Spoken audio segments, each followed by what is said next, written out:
नमस्कार शिक्षक साथियों, एक बार फिर से आपका स्वागत है विवास एकेडमी यूट्यूब चैनल पे।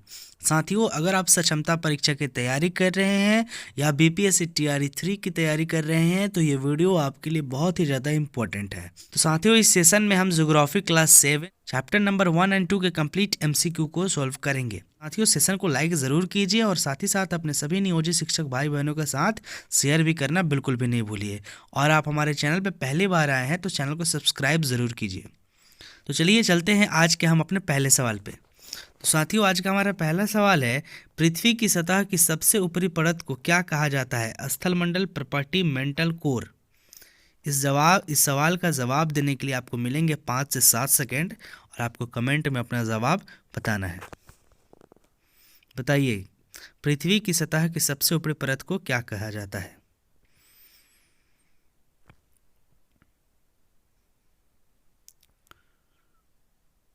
तो साथियों, इसका सही जवाब हो जाएगा ऑप्शन नंबर बी, प्रॉपर्टी। पृथ्वी की सतह, सबसे ऊपरी सतह को प्रॉपर्टी कहा जाता है।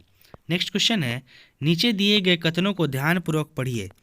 पृथ्वी की ऊपरी परत को प्रॉपर्टी कहते हैं तथा यह सबसे पतली परत है।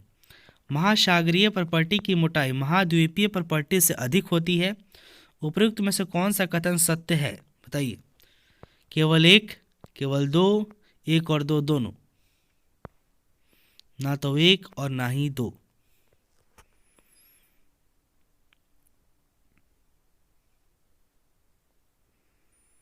बिल्कुल बिल्कुल साथियों, बिल्कुल सही जवाब दे रहे हैं आप लोग। इसका ऑप्शन नंबर ए सही होगा। केवल एक जो है वही कथन सत्य है कि पृथ्वी की ऊपरी परत को प्रॉपर्टी कहते हैं तथा यह सबसे पतली परत है। हमारा अगला सवाल है, पृथ्वी की त्रिज्या कितनी है? 3500 kilometre, 63,6371 kilometre, 4500 kilometre, 7205 kilometre. Comment में अपना जवाब दीजिए।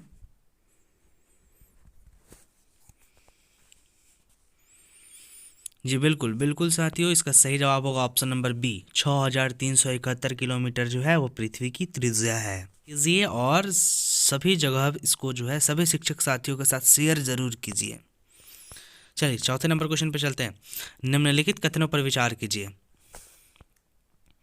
जब द्रवित लावा पृथ्वी की सतह पर आकर तेजी से ठंडा हो जाता है तब इस प्रकार बहिर्वेदी आग्नेय शैल का निर्माण होता है। ऑप्शन नंबर 2 है, जब द्रवित मैग्मा भू प्रॉपर्टी के अंदर गहराई में ठंडा हो जाता है तब अंतर्भेदी आग्नेय शैल का निर्माण होता है। 3 है, बहिर्भेदी आग्नेय शैल की संरचना बड़े दानों वाली होती है। चौथा है, अंतर्भेदी आग्नेय शैल की संरचना महीन दानों वाली होती है। बताइए, उपयुक्त में से कौन सा कथन सही है? 1 3 4, 2 3 4, 1 2, उपरोक्त सभी। ध्यान से देख लीजिए। कथन स्टेटमेंट वाला सवाल जो है काफी उलझाता है।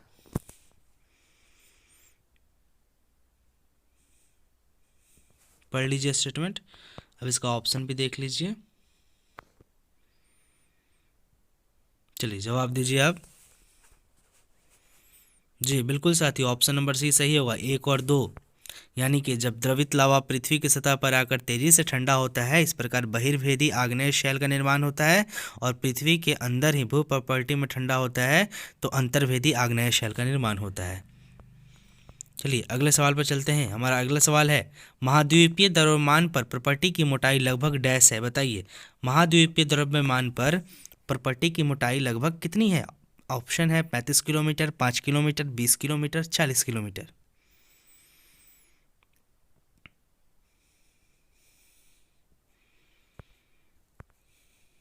बिल्कुल बिल्कुल साथियों, ऑप्शन नंबर ए सही होगा। महाद्वीप में द्रव्यमान पर प्रॉपर्टी की मोटाई लगभग 35 किलोमीटर है। नेक्स्ट क्वेश्चन है, निम्नलिखित में से कौन सी अवसादी चट्टानों यानी सैलों की विशेषता है? अवसादी चट्टानों की विशेषता कौन है आपको बताना है। अवसादी सैलों का निर्माण विभिन्न प्रकार के सैल के अवसादों के निक्षेपण के द्वारा होता है। इन सैलों में जीवाश्म होने की कोई संभावना नहीं होती है। ये सैल अपेक्षाकृत कम कठोर होते हैं। बताइए, केवल 1 और 2, केवल 2 और 3, केवल केवल 1 और 3, 1 2 3। सही जवाब क्या होगा साथियों इसका?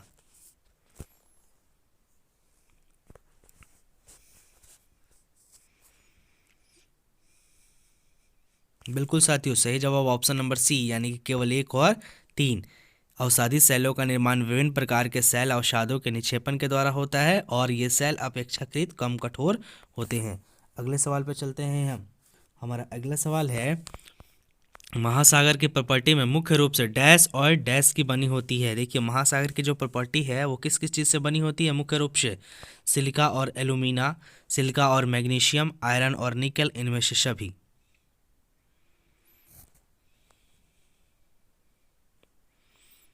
बिल्कुल साथियों, बी, सिलिका और मैग्नीशियम। महासागर की जो प्रॉपर्टी होती है वो मुख्य रूप से सिलिका और मैग्नीशियम से बनी होती है, इसलिए इसका सही जवाब हो जाएगा option number B. Next question पे चलते हैं।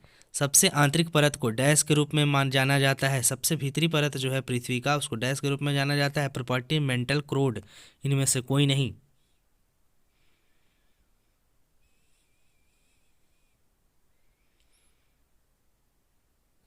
बिल्कुल साथियों, सही जवाब हो जाएगा ऑप्शन नंबर सी। सबसे आंतरिक परत को क्रोड के रूप में जाना जाता है। साथियों, नेक्स्ट क्वेश्चन है, पृथ्वी के कुल आयतन में सबसे अधिक हिस्सा किस परत का है?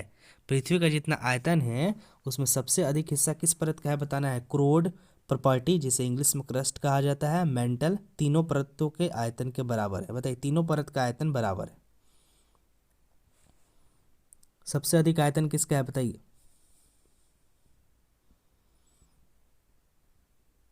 बिल्कुल साथियों, सही जवाब हो जाएगा option number C, mantle. Mantle का जो है पृथ्वी के परतों में सबसे अधिक आयतन है।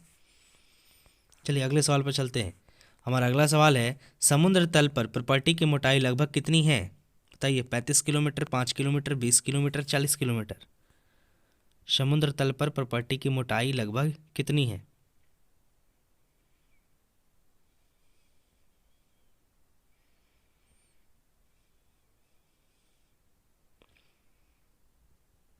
बिल्कुल साथियों, इसका सही जवाब है ऑप्शन नंबर बी, 5 किलोमीटर। समुद्र तल पर प्रॉपर्टी की मोटाई लगभग 5 किलोमीटर है। अगला सवाल है हमारा, क्रोड मुख्य रूप से डैश और डैश से बना होता है। बताइए, क्रोड किससे बना होता है? सिलिका और एल्यूमिना, ठीक है, सिलिका और मैग्नीशियम, लोहा और निकेल, इनमें से सभी।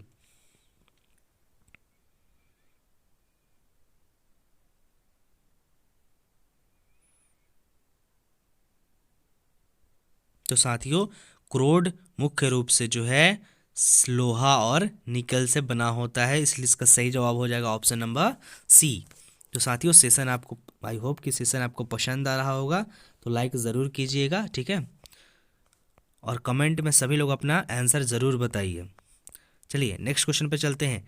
निम्नलिखित कथनों में से कौन सा कथन असत्य है? बताना है इसमें असत्य कौन है। महाद्वीपीय प्रॉपर्टी सिलिका एवं एल्यूमिना जैसी खनिजों से बनी है। बी है, महासागरीय प्रॉपर्टी सिलिका एवं आयरन से बनी है। सी है, पृथ्वी की सतह प्रॉपर्टी के नीचे मेंटल होता है। डी है, पृथ्वी की सबसे आंतरिक परत को क्रोड कहते हैं। स्टेटमेंट पढ़ लीजिए आप ध्यान से। इसका ऑप्शन है क्रोड से है, जो मुख्यतः निकेल और लोहा से बनी हुई है। असत्य बताना है साथियों। साथियों, इसका सही जवाब हो जाएगा बिल्कुल ऑप्शन नंबर बी, महासागरीय प्रॉपर्टी सिलिका एवं आयरन से बनी है। ये जो है असत्य है, बाकी सभी जो क्या है वो सत्य है, यानी सही है। चलिए अगले सवाल पर चलते हैं।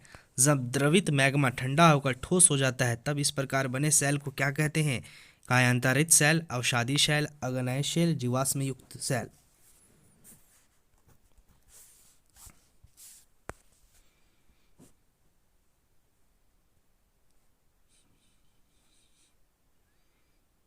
साथियों, इसका सही जवाब हो जाएगा ऑप्शन नंबर सी, आग्नेय शेल। जब द्रवित मैग्मा ठंडा होकर ठोस हो जाता है तब इस प्रकार के बने सेल को आग्नेय शेल कहते हैं। हमारा अगला सवाल है, महाद्वीपीय द्रव्यमान के मुख्य खनिज घटक कौन हैं? सिलिका और एल्यूमिना, सिलिका और मैग्नीशियम, आयरन और निकेल, इनमें से सभी।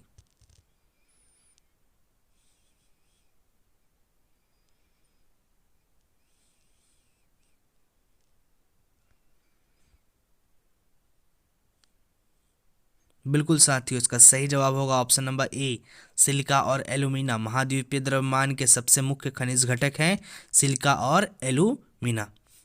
अगला सवाल है हमारा, भू प्रॉपर्टी के ठीक नीचे से मेंटल कितना गहराई तक फैला हुआ है?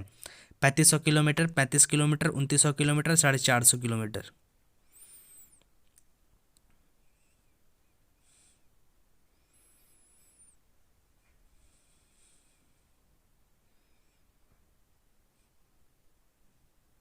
साथियों इसका सही जवाब हो जाएगा ऑप्शन नंबर सी, 2900 किलोमीटर। भू प्रॉपर्टी के ठीक नीचे मेंटल जो है 2900 किलोमीटर गहराई तक फैला हुआ है। अगला सवाल है, करोड़ की त्रिज्या लगभग डैश है, बताइए करोड़ की त्रिज्या लगभग कितनी है? 3500 किलोमीटर, 6307 किलोमीटर, 2900 किलोमीटर, 4500 किलोमीटर।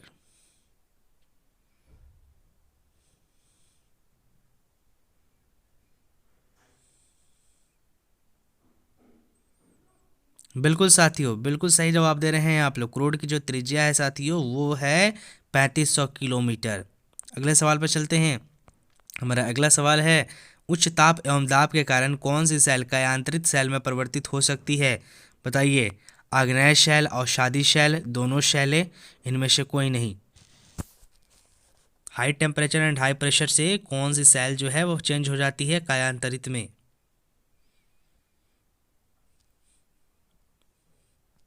बिल्कुल साथियों, इसका सही जवाब होगा ऑप्शन नंबर सी, दोनों सेल, आग्नेय शैल और अवसादी शैल, ये दोनों जो है high pressure and high temperature में कायांतरित सेल में बदल जाती है। हमारा अगला सवाल है, चलिए साथियों, तो ये था हमारा चैप्टर नंबर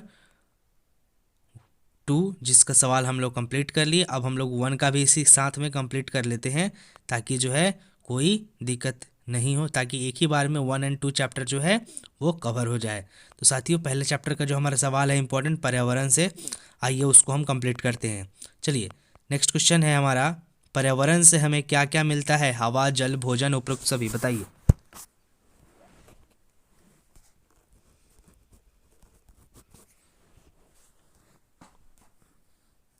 बिल्कुल साथियों, पर्यावरण से हमें सभी कुछ मिलता है, हवा भी, जल भी, भोजन भी। हमारा अगला सवाल है, हमें सांस लेने के लिए हवा, पीने के लिए जल, हमें सांस लेने के लिए हवा, पीने के लिए जल, खाने के लिए भोजन एवं रहने के लिए भूमि प्रदान कौन करता है? पर्यावरण, परितंत्र, वातावरण, उपरोक्त सभी।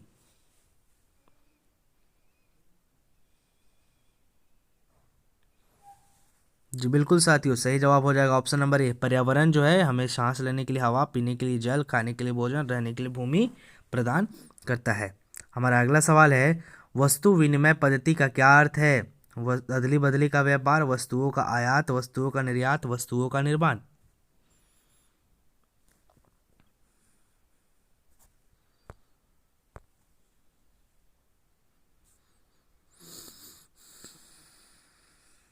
बिल्कुल साथियों, इसका सही जवाब हो जाएगा ऑप्शन नंबर ए, वस्तु विनिमय पद्धति का अर्थ जो है साथियों अदला बदली का व्यापार होता है। अगला क्वेश्चन है, निम्न में से कौन सी प्रकृति की देन नहीं है? बताना है कौन सी चीजें प्रकृति की देन नहीं है? पर्वत, बांध, नदियां, प्राणी।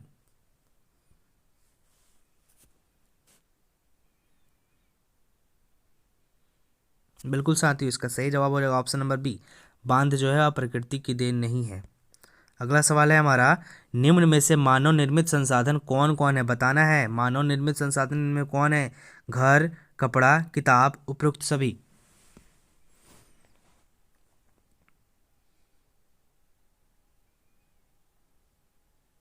बिल्कुल साथियों, मानव निर्मित संसाधन जो है सभी हैं, घर भी है, कपड़ा भी है, किताब भी है, इसलिए इसका सही जवाब हो जाएगा ऑप्शन नंबर डी। अगले क्वेश्चन पर चलते हैं, पृथ्वी पर जीवन को संभव बनाने वाले कारक कौन से हैं? बताइए, पृथ्वी पे किस कारण से जीवन जो है संभव बना है? स्थल से, जल से, वायु से, या सभी के सामूहिक रूप से?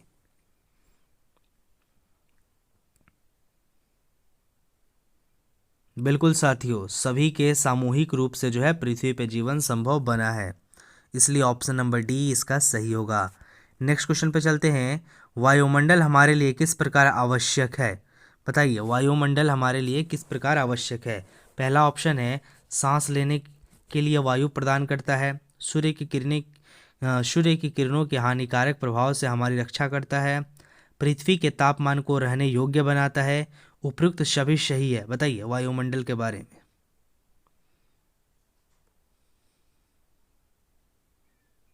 बिल्कुल साथियों, सही जवाब हो जाएगा ऑप्शन नंबर डी, उपयुक्त सभी सही है। वायुमंडल जो है हमें सांस लेने के लिए वायु भी प्रदान करता है, प्लस सूर्य की हानिकारक किरणों के प्रभाव से हमारी रक्षा भी करता है, पृथ्वी के तापमान को रहने योग्य बनाता है। ठीक है, ये वायुमंडल इसलिए हमारे लिए सभी चीज़ों के लिए आवश्यक है। ऑप्शन है, नेक्स्ट क्वेश्चन है, पर्यावरण यानी एनवायरनमेंट शब्द की उत्पत्ति किस शब्द से हुई है? फ्रेंच शब्द एनवायरोनेर, लैटिन शब्द, यूनानी शब्द, ग्रीक, बताइए।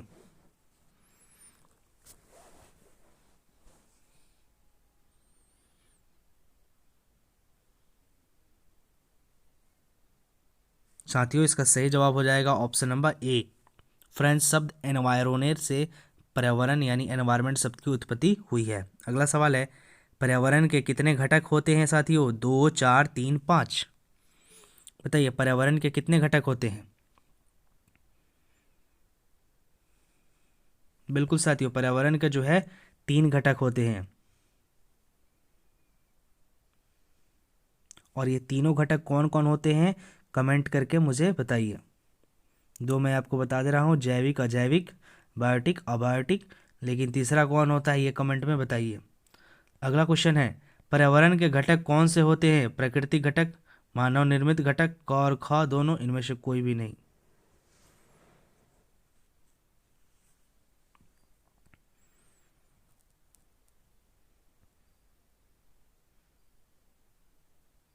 बिल्कुल साथियों, इसका सही जवाब होगा ऑप्शन नंबर सी, क और ख दोनों।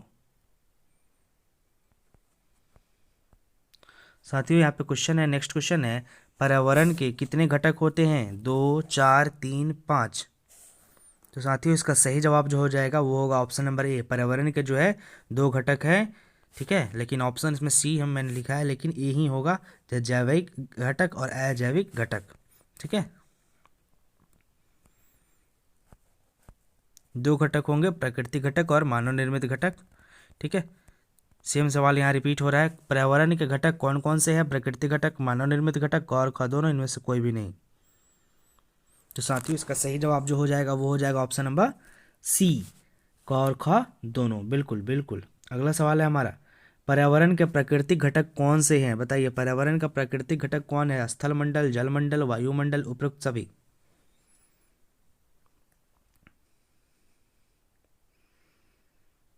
बिल्कुल साथियों, इसका सही जवाब हो जाएगा ऑप्शन नंबर डी, उपरोक्त सभी, यानी कि स्थल मंडल, जलमंडल, वायुमंडल, ये सभी जो है पर्यावरण के प्राकृतिक घटक है। साथियों आप लोग हमसे जुड़ रहे हैं, और रात वाले सेशन जो है 8:45 वाला, वो तो बिल्कुल भी नहीं मिस कीजिए, और इस सेशन को जो भी है उसको भी देखा कीजिए, लाइक कीजिए, शेयर कीजिए, सब्सक्राइब कीजिए, चैनल पे नए हैं तो सब्सक्राइब ज़रूर कीजिए।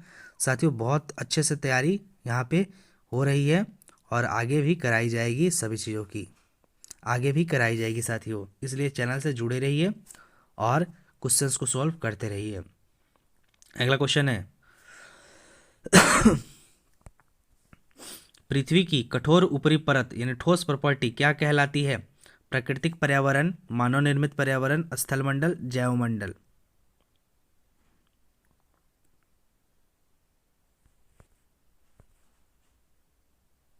बिल्कुल साथियों, इसका सही जवाब हो जाएगा ऑप्शन नंबर सी, स्थलमंडल। पृथ्वी की कठोर ऊपरी परत ठोस प्रॉपर्टी जो है वो स्थलमंडल कहलाती है। अगला क्वेश्चन है, पर्यावरण के मानव निर्मित घटक कौन है? बताइए मानव निर्मित घटक कौन है? इमारतें, स्मारक, सड़क, उद्योग, पार्क, पुल, उपरोक्त सभी।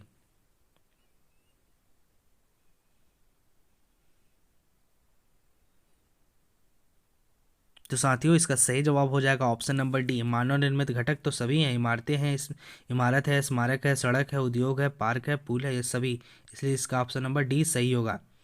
नेक्स्ट क्वेश्चन है, एक संकीर्ण क्षेत्र जहां भूमि, जल और वायु परस्पर क्रिया करते हैं वे क्या कहलाता है? वातावरण, जलमंडल, जैवमंडल, स्थलमंडल।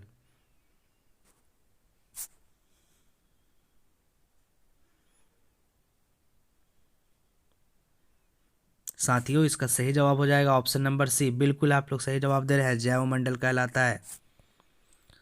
हमारा अगला क्वेश्चन है, वह तंत्र जिसमें समस्त जीवधारी आपस में एक दूसरे के साथ निवास करते हैं उसे क्या कहते हैं? परितंत्र, पर्यावरण, वातावरण, उपरोक्त सभी।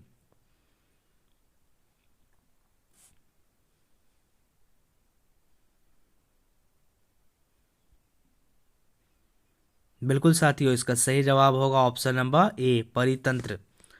परितंत्र में समस्त जीवधारी आपस में एक दूसरे के साथ निवास करते हैं। अगला क्वेश्चन है, प्रकाश संश्लेषण द्वारा कौन ऑक्सीजन उत्पन्न करता है? मनुष्य, पशु, हरे पादप, इनमें से कोई नहीं। बताइए, पादप मतलब होता है पेड़ पौधा।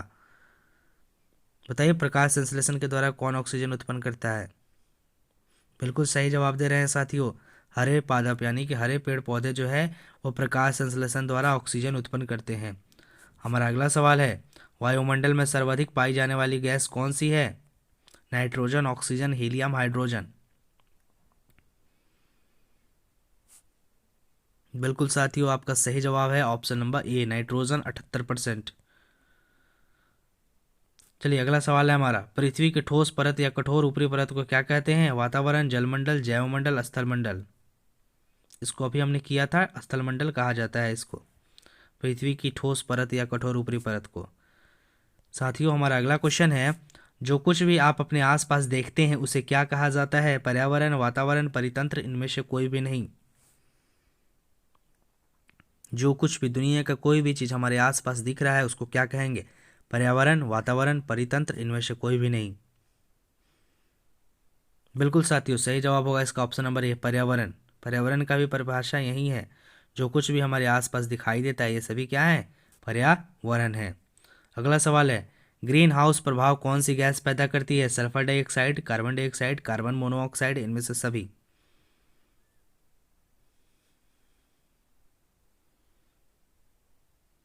बिल्कुल साथियों, इसका सही जवाब होगा option number B, carbon dioxide. अगला क्वेश्चन है, मानव निर्मित पर्यावरण कौन सा है? पहाड़, समुद्र, सड़क, भूमि। बताइए, मानव निर्मित पहाड़ कौन सा है? मानव निर्मित पर्यावरण कौन सा है? बिल्कुल साथियों, ऑप्शन नंबर सी सही जवाब होगा, सड़क। मानव निर्मित पर्यावरण जो है वो सड़क का है।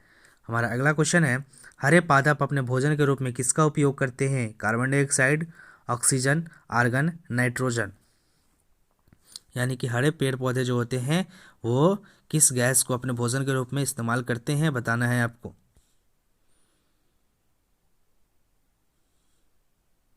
बिल्कुल साथियों, ऑप्शन नंबर ए सही होगा, कार्बन डाइऑक्साइड। हमारा अगला सवाल है, कौन सा मानव पर्यावरण का घटक नहीं है?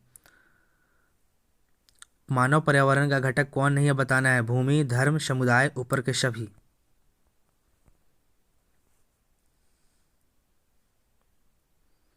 बिल्कुल बिल्कुल साथियों, सही जवाब हो जाएगा ऑप्शन नंबर ए, भूमि जो है वो मानव पर्यावरण का घटक नहीं है। बिल्कुल सही जवाब दे रहे हैं आप लोग, बहुत अच्छा। अगले क्वेश्चन पे चलते हैं। हमारा अगला क्वेश्चन है, निम्नलिखित में से कौन सा व्यापार है जिसमें धन के उपयोग के बिना वस्तुओं का आदान प्रदान किया जाता है? पारिस्थितिकी तंत्र, निर्यात प्रणाली, वस्तु विनिमय प्रणाली, आयात प्रणाली।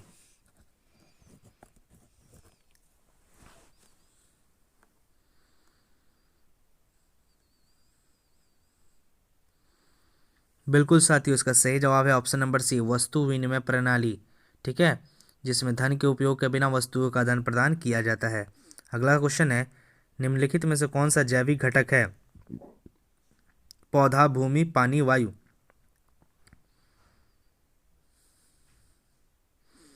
बिल्कुल साथियों, इसका सही जवाब है ऑप्शन नंबर ए, पौधा जो है वो जैविक घटक है।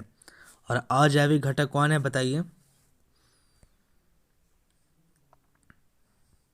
जी बिल्कुल। हमारा अगला क्वेश्चन है, दूषित वायु में सांस लेने पर क्या होता है? हमारी आयु बढ़ती है, हम बीमार नहीं पड़ते, हमें सांस संबंधी रोग होते हैं, इनमें से कोई नहीं। बताइए, दूषित वायु अगर आप सांस लेंगे तो क्या होगा? बिल्कुल साथियों, हमें सांस संबंधी रोग होगा, इसलिए ऑप्शन नंबर सी इसका सही जवाब होगा। साथियों ये बताइए, विश्व पर्यावरण दिवस प्रतिवर्ष कब मनाया जाता है? 7 अप्रैल, 5 जून, 8 मई, 21 जून। बताइए, 7 अप्रैल, 5 मई, 8 मई, 5 जून, 8 मई, 21 जून। बताइए, विश्व पर्यावरण दिवस कब मनाया जाता है? बिल्कुल साथियों, आप लोग सही जवाब दे रहे हैं, विश्व पर्यावरण दिवस जो है वो मनाया जाता है 5 जून को। हमारा अगला सवाल है, कौन सा प्राकृतिक परितंत्र नहीं है? रेगिस्तान, मछली घर, वन, पानी।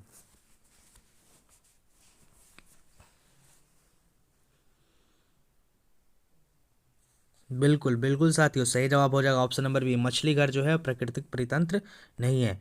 अगला सवाल है हमारा, जो पर्यावरण के लिए खतरा है, बताइए कौन है पर्यावरण के लिए खतरा? बढ़ता हुआ पौधा, बढ़ती हुई जनसंख्या, बढ़ती फसलें, इनमें से कोई भी नहीं। साथियों, बढ़ती हुई जनसंख्या जो है वो पर्यावरण के लिए खतरा है, इसलिए ऑप्शन नंबर 20 का सही जवाब होगा। आप लोग बिल्कुल सही जवाब दे रहे हैं, काफ़ी अच्छी बात है। अगले क्वेश्चन पे चलते हैं और हमारा आखिरी क्वेश्चन है इस सेशन का।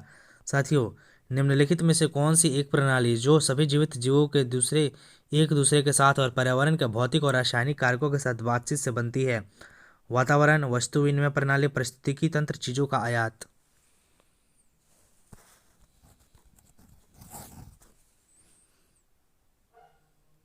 बिल्कुल साथियों, बिल्कुल सही जवाब दे रहे हैं आप लोग, इसका ऑप्शन नंबर सी सही होगा, पारिस्थितिकी तंत्र।